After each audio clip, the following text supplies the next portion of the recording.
City Ravi ಬಂಧನ ಬೆಳಗಾವಿಯಲ್ಲಿ ಭಾರಿ ಹೈ ಡ್ರಾಮಾ.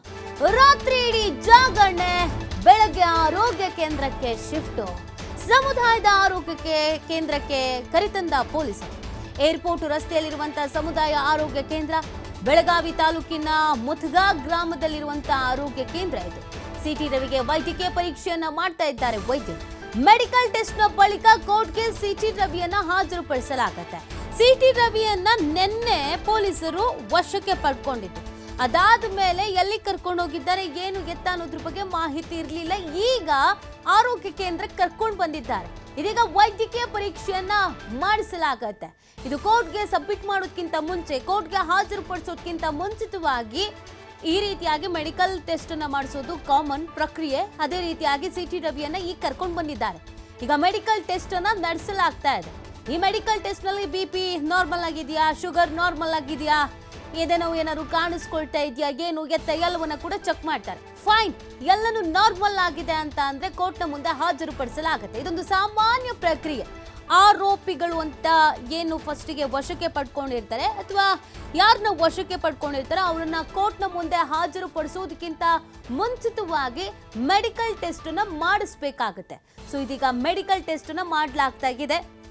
ಆರೋಗ್ಯ ಕೇಂದ್ರಕ್ಕೆ ಇವತ್ತು ಬೆಳಗ್ಗೆ ಕರ್ಕೊಂಡು ಬಂದ್ರು. ನಿನ್ನೆ ರಾತ್ರಿ ಎಲ್ಲಿದ್ರು, ಏನು ಎತ್ತ ಯಾವುದ್ರ ಬಗ್ಗೆ ಕೂಡ ಮಾಹಿತಿ ಇರಲಿಲ್ಲ. ಅಜ್ಞಾತ ಸ್ಥಳಕ್ಕೆ ಕರ್ಕೊಂಡು ಹೋಗಲಾಗಿತ್ತು. ರಾತ್ರಿನೇ ಕೋರ್ಟ್ಗೆ ಹಾಜರುಪಡಿಸಬೇಕಾಗಿತ್ತು, ಆದ್ರೆ ಹಾಜರುಪಡಿಸಿಲ್ಲ. ಬೆಂಗಳೂರಿಗೆ ಕರ್ಕೊಂಡು ಹೋಗ್ಬೇಕಾಗಿತ್ತು, ಬೆಂಗಳೂರಿಗೂ ಕರ್ಕೊಂಡು ಹೋಗಿಲ್ಲ.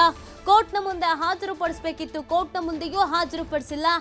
ಏನ್ ನಡೀತಿದೆ ಅನ್ನೋದೇ ಗೊತ್ತಾಗ್ತಾ ಇಲ್ಲ ಅಂತ ಬಿಜೆಪಿಗರು ಹೇಳ್ತಾ ಇದ್ರು. ಜೊತೆಗೆ ಸಿಟಿ ರವಿ ಅವರ ಪರ ವಕೀಲರು ಕೂಡ ಅದನ್ನೇ ಹೇಳ್ತಾ ಇದ್ರು. ಸಭಾಪತಿಗಳ ಪರ್ಮಿಷನ್ ಬೇಕಾಗತ್ತೆ, ಈಗ ಅರೆಸ್ಟ್ ಮಾಡ್ಬೋದಾ, ವಶಕ್ಕೆ ಪಡ್ಕೊಳ್ಬಹುದಾ ಅಂತ. ಅವರು ಪರ್ಮಿಷನ್ ಕೊಟ್ಟಿದ್ದಾರೋ ಕೊಟ್ಟಿಲ್ವೋ ಒಂದು ಗೊತ್ತಾಗ್ತಾ ಇಲ್ಲ. ಅದಲ್ಲದೆ ಎಲ್ಲಿ ಕರ್ಕೊಂಡು ಹೋಗಿದ್ದಾರೆ, ಯಾಕೆ ಹಿಂಗೆ ಕರ್ಕೊಂಡು ಹೋಗಿದ್ದಾರೆ, ಯಾಕೆ ಎಲ್ಲವನ್ನು ಮುಚ್ಚಿಡ್ತಾ ಇದ್ದಾರೆ ಅನ್ನೋದು ಕೂಡ ನಮಗೆ ಗೊತ್ತಾಗ್ತಾ ಇಲ್ಲ. ಆದರೆ ಬೇಲ್ ಸಿಗತ್ತೆ ಅನ್ನುವಂಥ ನಿರೀಕ್ಷೆಯನ್ನು ನಾವು ಇಟ್ಕೊಂಡಿದ್ದೀವಿ. ಜಾಮೀನು, ಬೇಲು ಎಲ್ಲದಕ್ಕೂ ಕೂಡ ರೆಡಿ ಮಾಡಿ ಕಾಯ್ತಾ ಇದ್ದೀವಿ ಅಂತ ಕೋರ್ಟ್ನ ಮುಂದೆ ಇದ್ದಂಥ ಸಿಟಿ ರವಿ ಪರ ವಕೀಲರು ಸೇರಿದಂತೆ ಬಿಜೆಪಿಯ ಕೆಲವು ನಾಯಕರುಗಳ ಸ್ಟೇಟ್ಮೆಂಟ್ ಅನ್ನ ಕೊಟ್ಟಿದ್ರು.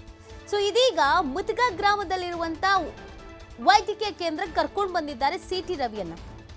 ಇದೀಗ ಮೆಡಿಕಲ್ ಚೆಕಪ್ ಅನ್ನ ಮಾಡಿಸಲಾಗ್ತಾ ಇದೆ. ಸಿಟಿ ರವಿ ಅವರ ಆರೋಗ್ಯದಲ್ಲಿ ಏನಾದರೂ ಏರುಪೇರು ಆಗಿದೆಯಾ, BP ಎಲ್ಲ ಕಂಟ್ರೋಲ್ ಅಲ್ಲಿ ಇದೆಯಾ? ಯಾಕಂದ್ರೆ ಕೆಲವೊಂದಷ್ಟು ಕೇಸಸ್ಗಳಲ್ಲಿ ನೀವು ಗಮನಿಸಿರ್ತೀರ, ಆಘಾತಕ್ಕೊಳಗಾಗಿರ್ತಾರೋ, ಆತಂಕಕ್ಕೊಳಗಾಗಿರ್ತಾರೋ, BP ವೇರಿಯೇಷನ್ ಕಂಡು ಬರುತ್ತೆ, ಕೆಲವರಿಗೆ ಎದೆ ನೋವು ಕಾಣಿಸ್ಕೊಳ್ಳುತ್ತೆ. ಸೊ ಆ ಥರ ಏನಾದರೂ ಆದರೆ ಇಮಿಡಿಯೇಟ್ ಆಗಿ ಹಾಸ್ಪಿಟ್ಲಲ್ಲಿ ಟ್ರೀಟ್ಮೆಂಟ್ ಅನ್ನ ತೆಗೆದುಕೊಳ್ಬೇಕಾಗತ್ತೆ. ಆ ಥರ ಏನೂ ಇಲ್ಲ, ಫಿಟ್ ಆ್ಯಂಡ್ ಫೈನ್ ಆಗಿದ್ದಾರೆ ಅಂತ ವೈದ್ಯರು ರಿಪೋರ್ಟ್ ಅನ್ನ ಕೊಟ್ಟ ಮೇಲೆ ಅವರನ್ನ ಕೋರ್ಟ್ನ ಮುಂದೆ ಹಾಜರುಪಡಿಸಲಾಗುತ್ತೆ.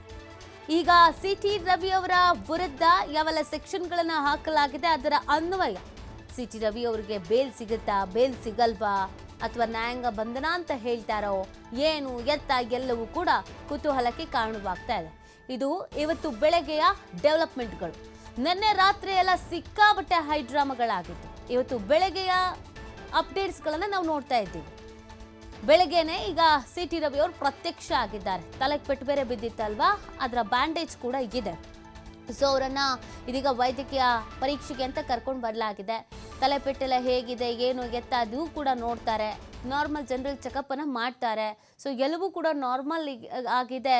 ತನಿಖೆಗೆ ಇವರು ಸಹಕರಿಸ್ತಾರೆ, ಅವರ ಬಾಡಿ ಸಪೋರ್ಟ್ ಮಾಡುತ್ತೆ, ಫಿಟ್ ಆ್ಯಂಡ್ ಫೈನ್ ಆಗಿದ್ದಾರೆ ಅಂತ ರಿಪೋರ್ಟ್ ಬಂದ ಮೇಲೆಗೆ ಕೋರ್ಟ್ಗೆ ಹಾಜರುಪಡಿಸಲಾಗತ್ತೆ. ಬೆಳಗಾವಿಯ JMFC ಕೋರ್ಟ್ಗೆ ಹಾಜರುಪಡಿಸೋದಕ್ಕೆ ಸಿದ್ಧತೆಯನ್ನ ಮಾಡಿಕೊಳ್ಳಲಾಗಿದೆ. ಮೊದಲಿಗೆ ಒಂದು ಅನುಮಾನ ಇತ್ತು, ಬೆಂಗಳೂರಿಗೆ ಸ್ಥಳಾಂತರ ಮಾಡ್ತಾರೆ ಅಂತ. ಬೆಂಗಳೂರಿನ ಜನಪ್ರತಿನಿಧಿ ಕೋರ್ಟ್ಗೆ ಹಾಜರುಪಡಿಸಲಾಗತ್ತೆ ಅಂತ ಹೇಳಲಾಗ್ತಾ ಇತ್ತು. ಆದರೆ ಪೊಲೀಸರು ಒಂದಷ್ಟು ಬದಲಾವಣೆಯನ್ನ ಮಾಡ್ಕೊಂಡಿದ್ದಾರೆ. ಬೆಳಗಾವಿಯಲ್ಲೇ ಕೋರ್ಟ್ಗೆ ಹಾಜರುಪಡಿಸ್ತಾ ಇದ್ದಾರೆ. ಇಲ್ಲಿ ಪೊಲೀಸರ ನಡೆಯ ಬಗ್ಗೆ ಕೂಡ ಬಿಜೆಪಿಗರು ಒಂದಷ್ಟು ಅನುಮಾನವನ್ನು ವ್ಯಕ್ತಪಡಿಸ್ತಾ ಇದ್ದಾರೆ. ಯಾರೇ ಆಗಿರಲಿ ಅವರನ್ನ ವಶಕ್ಕೆ ಪಡೆದುಕೊಂಡಿದ ತಕ್ಷಣ ಕೋರ್ಟ್ಗೆ ಹಾಜರುಪಡಿಸಬೇಕು. ಆದರೆ ಸಿಟಿ ರವಿ ಅವರನ್ನ ಊರು ತುಂಬ ಸುತ್ತಿಸಲಾಗಿತ್ತು. ಒಂದು ಕಡೆ ನಿಲ್ಲದೇನೆ ಅನೇಕ ಕಡೆ ಸುತ್ತಿಸಿ, ಮಾಧ್ಯಮದವ್ರ ಕಣ್ಣು ತಪ್ಪಿಸಿ, ಜೊತೆಗೆ ಹೋಗಿದ್ದ ಇನ್ನೊಬ್ಬ MLC ಯನ್ನು ಕೆಳಗಿಳಿಸಿ, ಯಾರಿಗೂ ಕಾಣದಂತೆ, ಯಾರಿಗೂ ತೋರಿಸದಂತೆ ಯಾವುದೋ ಒಂದು ಅಜ್ಞಾತ ಸ್ಥಳ ಕರ್ಕೊಂಡೋಗಿ ಕೂರಿಸಿದ್ರು. ಕೂರಕ್ಕೂ ಬಿಟ್ಟಿಲ್ಲ, ನಿಲ್ಲಕ್ಕೂ ಬಿಟ್ಟಿಲ್ಲ ಅಂತ ಸಿಟಿ ರವಿ ಅವ್ರು ಹೇಳ್ತಾ ಇದ್ರು. ರಾತ್ರಿ ಎಲ್ಲ ಸುತ್ತಿಸಿದ್ದಾರೆ, ಸುಸ್ತಾಗ್ಬಿಟ್ಟಿದೆ, ಕೂರಕ್ಕೂ ಬಿಟ್ಟಿಲ್ಲ, ನಿಲ್ಲಕ್ಕೂ ಬಿಟ್ಟಿಲ್ಲ ಅಂತ. ಆ ರೀತಿಯಾಗಿ ಮಾನಸಿಕವಾಗಿ, ದೈಹಿಕವಾಗಿ ಪೊಲೀಸರು ಸಮಸ್ಯೆಯನ್ನ ಮಾಡಿದ್ದಾರೆ ಅಂತ ಬಿಜೆಪಿಗರು ಹೇಳ್ತಾ ಇದ್ದಾರೆ. ಪೊಲೀಸರು ಇಲ್ಲಿ ಕಂಪ್ಲೀಟ್ ಆಗಿ ಕಾಂಗ್ರೆಸ್ ನಾಯಕರು ಏನು ಹೇಳ್ತಾರೋ ಅದನ್ನು ಕೇಳ್ತಾ ಇದ್ದಾರೆ, ಬಿಕಾಸ್ ಅವರದೇ ಸರ್ಕಾರ ಇದೆ ಅಂತ ಆರೋಪಿಸ್ತಾ ಇದ್ದಾರೆ. ಈ ಬಗ್ಗೆ ಮತ್ತಷ್ಟು ಮಾಹಿತಿಯನ್ನು ನೀಡ್ತಾರೆ ನಮ್ಮ ಪ್ರತಿನಿಧಿ ಸ್ವಾಮಿ. ಬೆಳಗಾವಿಯಲ್ಲಿ ಸಿಕ್ಕಾಬಟ್ಟೆ ಹೈಡ್ರಾಮಾ ಆಗ್ತಾ ಇದೆ. ಸದ್ಯಕ್ಕೆ ಸಿಟಿ ರವಿ ಅವರು ಪ್ರತ್ಯಕ್ಷರು ಆಗಿದ್ದಾರೆ. ವೈದ್ಯಕೀಯ ಪರೀಕ್ಷೆ ಮುಗಿತಾ ನೆಕ್ಸ್ಟ್ ಏನು ಅಂತ ನಿನ್ನೆ ಪರಿಷತ್ನಲ್ಲಿ ಎಂಎಲ್ಸಿ ಸಿಟಿ ರವಿ ಅವರು ಸಚಿವೆ ಲಕ್ಷ್ಮೀ ಹೆಬ್ಬಾಳ್ಕರ್ ವಿರುದ್ಧ ಆಕ್ಷೇಪಾರ್ಹ ಪದ ಬಳಕೆ ಹಿನ್ನೆಲೆಯಲ್ಲಿ ಸಾಕಷ್ಟು ಸದ್ದು ಗದ್ದಲ ಆಗ್ತಾ ಇದೆ. ಒಂದು ಕಡೆ ಸಿಟಿ ರವಿ ಅವರ ಒಂದು ಪೊಲೀಸರು ಸಿಟಿ ರವಿಯನ್ನ ವಶಕ್ಕೆ ಪಡೆದುಕೊಂಡಿದ್ದಾರೆ. ಎಫ್ಐಆರ್ ಕೂಡ ದಾಖಲಾಗಿದೆ. ನಿನ್ನೆ ತಡರಾತ್ರಿ ಬೆಂಗಳೂರಿಗೆ ಕರೆದುಕೊಂಡು ಬರುವ ಸಾಧ್ಯತೆಗಳು ಇದೆ ಅನ್ನೋದು ಕೂಡ ಮಾಹಿತಿ ಲಭ್ಯ ಆಗಿತ್ತು. ಆದ್ರೆ ಇಲ್ಲೇ ಸ್ಥಳೀಯವಾಗಿ ದೂರು ದಾಖಲಾಗಿರೋದ್ರಿಂದ ಇಲ್ಲಿ ಸ್ಥಳೀಯ ಕೋರ್ಟ್ಗೆ ಹಾಜರುಪಡಿಸೋದಕ್ಕೆ ಎಲ್ಲಾ ರೀತಿಯ ಈಗ ಸಿದ್ಧತೆಗಳನ್ನ ಮಾಡ್ಕೊಳ್ತಾ ಇದ್ದಾರೆ. ಕೋರ್ಟ್ಗೆ ಹಾಜರುಪಡಿಸುವ ಹಿನ್ನೆಲೆಯಲ್ಲಿ ಈಗ ಅವ್ರಿಗೆ ಮೆಡಿಕಲ್ ಟೆಸ್ಟ್ ಕೂಡ ಮಾಡ್ಸಕ್ಕೆ ಮುಂದಾಗಿರುವಂತದ್ದು.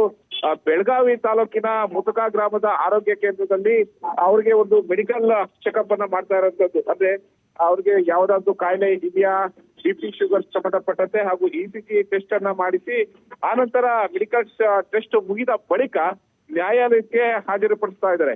ಒಂದು ಕಡೆ ನಿನ್ನೆ ತಡರಾತ್ರಿವರೆಗೂ ಒಂದು ಕಡೆಯಿಂದ ಮತ್ತೊಂದು ಕಡೆಗೆ ಅವ್ರನ್ನ ಶಿಫ್ಟ್ ಮಾಡಲಾಗ್ತಾ ಇತ್ತು. ಹಾಗಾಗಿ ಅವ್ರನ್ನ ಎಲ್ಲಿಗೆ ಶಿಫ್ಟ್ ಮಾಡ್ತಾರೆ, ಬೆಂಗಳೂರಿಗೆ ಶಿಫ್ಟ್ ಮಾಡ್ತಾರಾ ಅಥವಾ ನೇರವಾಗಿ ನ್ಯಾಯಾಧೀಶರ ಮುಂದೆ ಕರ್ಕೊಂಡು ಹೋಗ್ತಾರಾ ಎನ್ನುವ ಪ್ರಶ್ನೆಗಳು ಸಾಕಷ್ಟು ಉದ್ಭವ ಆಗ್ತಾ ಇತ್ತು. ಹಾಗಾಗಿ ಅದಕ್ಕೆಲ್ಲ ಈಗ ಕೋರ್ಟ್ಗೆ ಹಾಜರುಪಡಿಸೋದ್ರಿಂದ ಅವ್ರಿಗೆ ಏನು ಯಾವ ಕಾನೂನು ರೀತಿ ಮೆಡಿಕಲ್ ಟೆಸ್ಟ್ ಚೆಕಪ್ ಅನ್ನ ಮಾಡಿಸ್ಬೇಕಾಗುತ್ತೆ. ಹಾಗಾಗಿ ಮೆಡಿಕಲ್ ಚೆಕಪ್ ಮುಗಿದ ಬಳಿಕ ಅವ್ರನ್ನ ಕೋರ್ಟ್ಗೆ ಪೊಲೀಸ್ನವರು ಹಾಜರುಪಡಿಸಲಿದ್ದಾರೆ. ನೀತಿ ಓಕೆ ಸ್ವಾಮಿ, ಈಗ ಅಂದ್ರೆ ಅವರ ವಿರುದ್ಧ FIR ಗಳಿಗೆ ಏನಾಗಿದ್ವು, ಈಗ ಅವರ ವಕೀಲರು ಮಾತನಾಡ್ತಾ ಹೇಳ್ತಾ ಇದ್ರು ತುಂಬಾ ಕನ್ಫ್ಯೂಷನ್ಸ್ ಆಗಿದೆ, ಏನಾಗುತ್ತೆ ಏನು ಅನ್ನೋದು ಗೊತ್ತಾಗ್ತಾ ಇಲ್ಲ ಅಂತ ಹೇಳ್ತಾ ಇದ್ರು. ಬೇಲೆಬಲು ನಾನ್ ಬೇಲೆಬಲು ಅಥವಾ ಈ ತರದ ವಿಚಾರಗಳು ಬಂದಾಗ ಸಿಟಿ ಅವರ ಸ್ಥಿತಿ ಲೀಗಲ್ ಆಗಿ ಏನಿದೆ ಅಂತ ಸ್ವಾಮಿ? ಈಗಾಗಲೇ ಬಿಜೆಪಿ ನಾಯಕರು ಕೂಡ ಸಾಕಷ್ಟು ಆರೋಪ ಮಾಡ್ತಾ ಇದ್ರು. ಹಾಗಾಗಿ ಅವರ ವಕೀಲರು ಕೂಡ ಸಾಕಷ್ಟು ಆರೋಪಗಳನ್ನ ಮಾಡ್ತಾ ಇದ್ರು. ಅಂದ್ರೆ ನಾವು ಕೊಟ್ಟಿರುವಂತಹ ಕಂಪ್ಲೇಂಟ್ ಅನ್ನ ಕೌಂಟರ್ ಕಂಪ್ಲೇಂಟ್ ಅನ್ನ ತೆಗೆದುಕೊಳ್ಳೋದಕ್ಕೆ ಪೊಲೀಸರು ಇಂದು ಮುಂದೆ ನೋಡ್ತಾ ಇದ್ದಾರೆ. ಇದರಲ್ಲಿ ರಾಜಕೀಯ ಪ್ರಭಾವ ಬಳಸಲಾಗ್ತಾ ಇದೆ. ಅಂದ್ರೆ ಸಚಿವೆ ಲಕ್ಷ್ಮೀ ಹೆಬ್ಬಾಳ್ಕರ್ ಸಹಿತ ಅವರು ಕೂಡ ನನ್ನ ಮೇಲೆ ಆಕ್ಷೇಪ ಪದವನ್ನ ಬಳಕೆ ಮಾಡಿದ್ದಾರೆ. ಜೊತೆಗೆ ಅವರ ಆಪ್ತರು ನನ್ನ ಮೇಲೆ ಹಲ್ಲೆ ಮಾಡಕ್ ಬಂದಿದ್ರು, ಕೊಲೆ ಬೆದರಿಕೆ ಹಾಕಿದ್ದಾರೆ ಎಂಬ ವಿಚಾರವನ್ನು ಇಟ್ಕೊಂಡು ಸಿಟಿ ರವಿಯವರು ಕೂಡ ಆ ದೂರನ್ನು ಕೊಡೋಕೆ ಮುಂದಾಗಿದ್ರು. ದೂರನ್ನು ತೆಗೆದುಕೊಂಡಿಲ್ಲ ಎಂಬ ಮಾಹಿತಿಗಳು ಕೂಡ ಲಭ್ಯ ಆಗ್ತಾ ಇದ್ದಾರೆ. ಹಾಗಾಗಿ ಬಿಜೆಪಿ ನಾಯಕರು ಸಾಕಷ್ಟು ಆಕ್ರೋಶವನ್ನ ವ್ಯಕ್ತಪಡಿಸ್ತಾ ಇದ್ದಾರೆ. ಅಂದ್ರೆ ಅವರಿಗೊಂದು ನ್ಯಾಯ ನಮಗೊಂದು ನ್ಯಾಯ ಎಂಬ ಪ್ರಶ್ನೆಯನ್ನ ಇಟ್ಕೊಂಡು ಯಾಕೆ ಈ ರೀತಿ ಮಾಡ್ತಾ ಇದ್ದಾರೆ, ಸುಮ್ಮನೆ ಬೆಳಗಾವಿಯಾದ್ಯಂತ ಅವರನ್ನ ಸುತ್ತಾಡಿಸಿದ್ದಾರೆ. ಎಲ್ಲೂ ಕೂಡ ಒಂದು ಕಡೆ ಕರೆದುಕೊಂಡು ಹೋಗಿಲ್ಲ, ಅಜ್ಞಾತ ಸ್ಥಳಗಳಿಗೆ ಕರೆದುಕೊಂಡು ಹೋಗಿದ್ದಾರೆ. ಯಾರಿಗೂ ಕೂಡ ಮಾಹಿತಿ ಕೊಟ್ಟಿಲ್ಲ, ನಮ್ಮ ವಕೀಲರಿಗೂ ಕೂಡ ಮಾಹಿತಿ ಕೊಡದೆ ಅವರನ್ನ ಓಡಾಡಿಸ್ತಾ ಇದ್ದಾರೆ ಎಂಬ ಆರೋಪಗಳನ್ನ ಬಿಜೆಪಿ ನಾಯಕರು ಸೇರಿದಂತೆ ಅವರ ವಕೀಲರು ಕೂಡ ಮಾಡ್ತಾ ಇರುವಂತದ್ದು. ಹಾಗಾಗಿ ಈಗ ಕೋರ್ಟ್ಗೆ ಹಾಜರುಪಡಿಸ್ತಾರೆ. ಕೋರ್ಟ್ ನಲ್ಲಿ ಯಾವ ರೀತಿ ಒಂದು ವಾದ ವಿವಾದಗಳನ್ನ ಮಾಡ್ತಾರೆ ಅನ್ನೋದು ಕೂಡ ಕಾದ್ ನೋಡ್ಬೇಕಾಗಿರುವಂತದ್ದು.